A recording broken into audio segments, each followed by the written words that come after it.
Donc, bienvenue à la formation sur les commandes fondamentales de Linux. En fait, ce que je vais faire, donc, je me suis déconnecté de ma session active et je vais tout simplement me connecter avec mon nom d'usager. Donc, il ne faut pas oublier que dans la distribution Ubuntu, il n'y a pas d'usager root, donc on peut seulement se connecter avec un usager, donc pas un usager root, donc il n'y a pas les accès complets.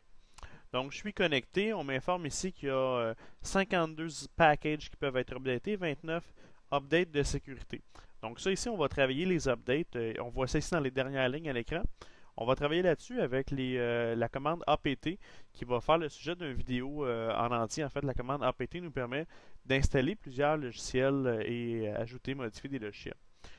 Les commandes fondamentales, c'est quoi en fait? On va faire juste un survol rapide des principales commandes en Linux.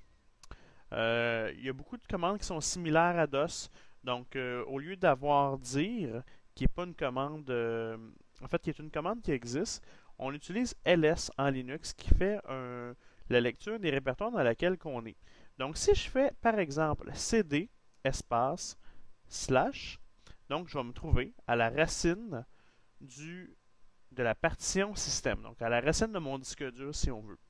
J'aurais pu vous faire aussi la commande dire qui m'aurait fait un listing des commandes. Sauf que la commande dire, là, écoutez, en Linux, c'est vraiment peu utilisé. On va davantage utiliser la commande ls ou ls-l qui va nous donner un peu plus de renseignements au niveau des droits d'accès des répertoires. Donc, on verra en détail là, plus tard comment on fait pour lire et décortiquer un peu les droits d'accès, donc le user, le groupe et le owner. Donc, le user, le groupe est le propriétaire du fichier ou du répertoire. Donc, je peux tout simplement faire cd espace slash et là je vais aller dans mon répertoire personnel qui est AL Gravel, donc je vais faire le HO. Si j'appuie sur Tab, ça va compléter automatiquement le répertoire. Par contre, si là, et je m'en vais ici, j'écris B, je fais Tab. Vous voyez, ça ne fonctionne pas. Si je fais Tab deux fois, il va me dire, ben oui, mais il dit tu as deux choix, il dit tu bin ou tu boot. Donc, il va me permettre il va m'aider dans ma sélection de mon choix. Dans mon cas, je vais aller dans le répertoire Home et je vais aller dans le répertoire AL Gravel. Et voilà, je suis là. Si je fais un ls, vous allez voir que j'ai aucun répertoire, donc dans mon répertoire personnel, mon répertoire de mon usager. Si je veux donc savoir où je me trouve actuellement, je vais utiliser la commande pwd qui va me dire dans quelle patte je suis, donc dans quel chemin je suis exactement. Donc, je suis dans le répertoire Home et dans le sous-dossier AL Gravel. Si je veux créer un fichier vide, je vais utiliser la commande touch et là, je vais appeler, mettons, coco.txt. Si je fais un ls, vous allez voir que coco.txt existe maintenant. Si je veux l'effacer, la commande est simple. Je fais arm comme remove dans le fond, coco. Et là, je vais faire tab pour compléter le fichier. Et voilà, mon répertoire est maintenant effacé. L'autre chose que je peux faire aussi, si jamais j'ai besoin d'un répertoire, je peux utiliser la commande mkdir, donc make directory. Je vais l'appeler coco. Donc si je fais un ls, vous voyez maintenant que j'ai un répertoire coco. Et là, je peux aller faire cd coco. Là, j'ai fait tab et vous voyez que c'est complété. Je suis maintenant dans le répertoire. Coco, il est vide. Si je veux effacer, si je veux créer un répertoire à l'intérieur de ça, donc je peux faire touch, page.html, mettons. Donc si je fais un ls, vous allez voir que la page.html existe. Si je fais un cd espace point, on retourne en arrière. Et ici, j'ai mon répertoire Coco avec ma page à l'intérieur. Je vais tenter de l'effacer, donc je vais faire rm coco. Et il va me dire, je ne peux pas l'effacer parce que c'est un répertoire. Donc, ce qu'on peut faire, on peut faire coco, -r, pas la commande coco, pardon, la commande arm, espace coco, voyons, pardon, arm, -r, coco, tab, et voilà. Si je fais un ls, vous allez voir que c'est maintenant supprimé. Donc, c'est vraiment assez facile, là, si on veut. Si j'ai besoin de créer un fichier et de le modifier. Donc, je vais faire touch alex.txt, donc je crée un fichier. Si je fais là, il y a plusieurs éditeurs de texte qui existent en Linux. Entre autres, le plus vieux et le plus ancien. Et moi, vu que je suis vieux et ancien, j'utilise le VI, donc alex.txt. VI, c'est l'application, suivi de, donc j'ai dit rouvre en mode édition, VI, et alex.txt. Et là, je viens de me rendre compte que sur mon clavier, je suis actuellement sur mon portable et je n'ai pas le bouton Insert. Donc, j'ai vraiment aucune idée où se situe mon bouton Insert. Par contre, je vais vous le montrer rapidement. Quand on va dans VI, peut-être que je fais I. Ah oui, ok, ça marche. Donc, je vais écrire Alex est le meilleur au monde. Vous voyez, je suis en mode insertion. Si je fais Escape maintenant, je suis en mode lecture. Donc, je dois peser I pour retomber en mode insertion. Donc, insertion qui va me permettre d'écrire et entre autres mettre un point parce qu'il n'y a pas de point là en ce moment, ma belle phrase. Excellent. J'ai fait Escape, donc si vous voyez dans le bas à gauche, je suis plus en mode insertion. Si j'appuie sur le I, et voilà, je suis dans le mode insertion. Si je veux maintenant enregistrer le fichier dans lequel je travaille, et là, il faut le savoir par cœur, je fais un 2 points, W, Enter. Pourquoi W? Parce que c'est write, tout simplement. Si je veux l'effacer, pardon, si je veux l'enregistrer et fermer l'application VI, qu'est-ce que je vais faire? Je vais faire 2 points, write quit, donc WQ, et je fais Enter. Si je fais un ls, voilà, vous allez voir que alex.txt existe. Et si je fais la commande cat, donc la commande cat me permet de lire le contenu d'un dossier, ou en fait d'un document, sans avoir à l'ouvrir. Donc je fais cat alex.txt. Vous allez voir, Alex est le meilleur au monde. Donc ça, c'est bien, cette petite commande-là. Si on veut voir rapidement le contenu d'un répertoire, le contenu d'un dossier, pardon, on va si je veux voir le contenu d'un fichier, donc pas un répertoire et pas un dossier, si je veux voir le contenu d'un fichier, je vais utiliser la commande cat qui va pouvoir m'aider là-dessus. D'autres choses intéressantes, je veux savoir la date du système, donc j'écris la commande date, tout simplement. Si je veux savoir, si je veux rechercher un fichier, donc je fais locate, espace, le nom du fichier. Et ça va faire une recherche sur le disque dur, donc ça peut être intéressant. Si je veux savoir en fait qu'est-ce qui roule sur mon système, donc les process qui roulent, je fais tout simplement top et on va voir maintenant que par exemple, tel service roule. Si vous voyez les commandes, actuellement j'utilise 0,3% de mon CPU.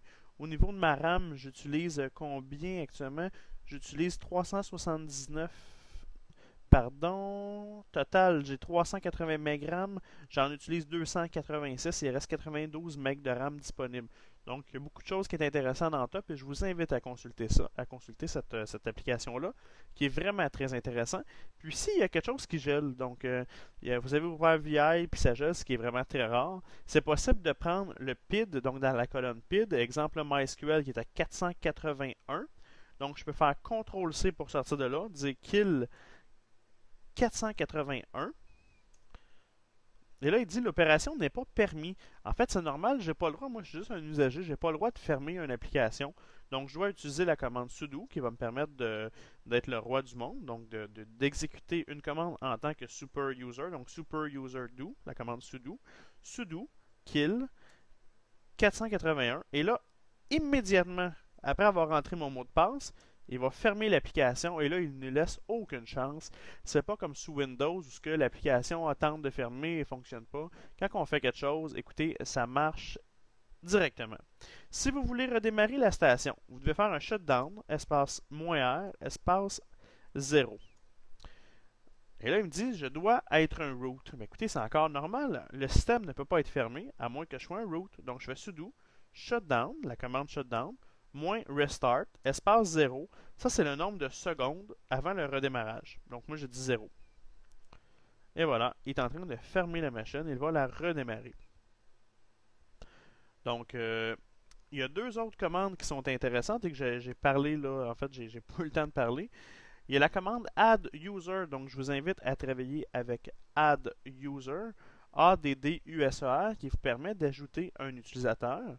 Et il y a la commande aussi qui pourrait être intéressante, la commande wget, donc tout en un mot, WGET, qui vous permet de télécharger une application, pardon, pas une application, mais un fichier d'Internet.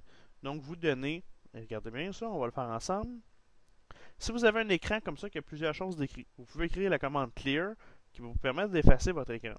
Si vous voulez télécharger un fichier, donc wget, www.alexandregravel.com, mettons, là j'en ai pas, mais je pourrais dire logo.gif et ça downloaderait la commande. Il dit erreur 404 not found, c'est normal parce que j'ai pas de logo.gif à cet endroit-là. Par contre, si avoir eu quelque chose, ça aurait tout simplement downloadé ce qu'on veut.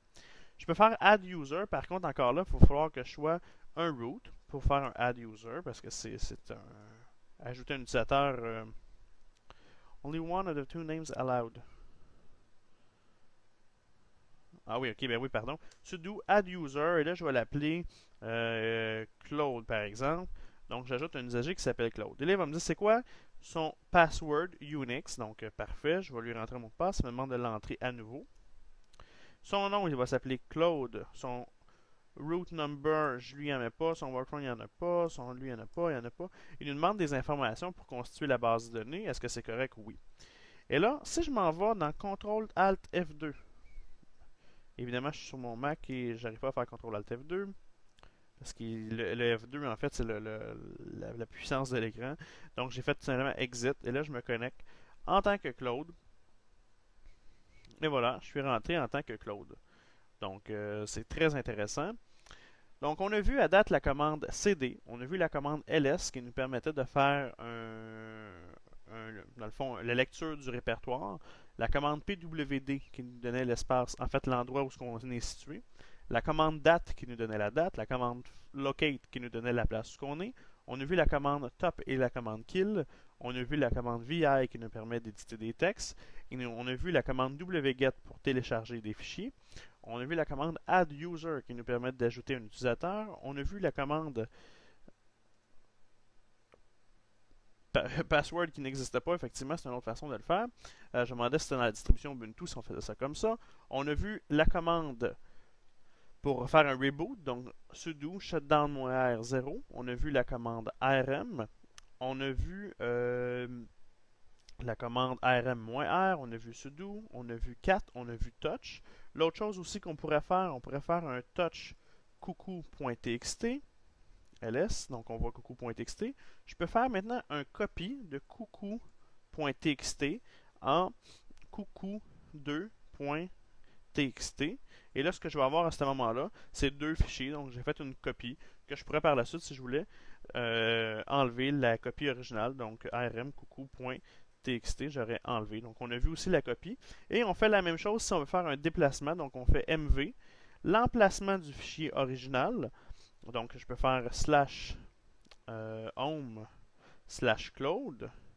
Et là, je pourrais faire... et là, donc, c'est la source, coucou.txt, coucou2.txt. Et je pourrais l'envoyer dans le répertoire /home /Claude / et là, on pourrait mettre l'emplacement de destination du fichier.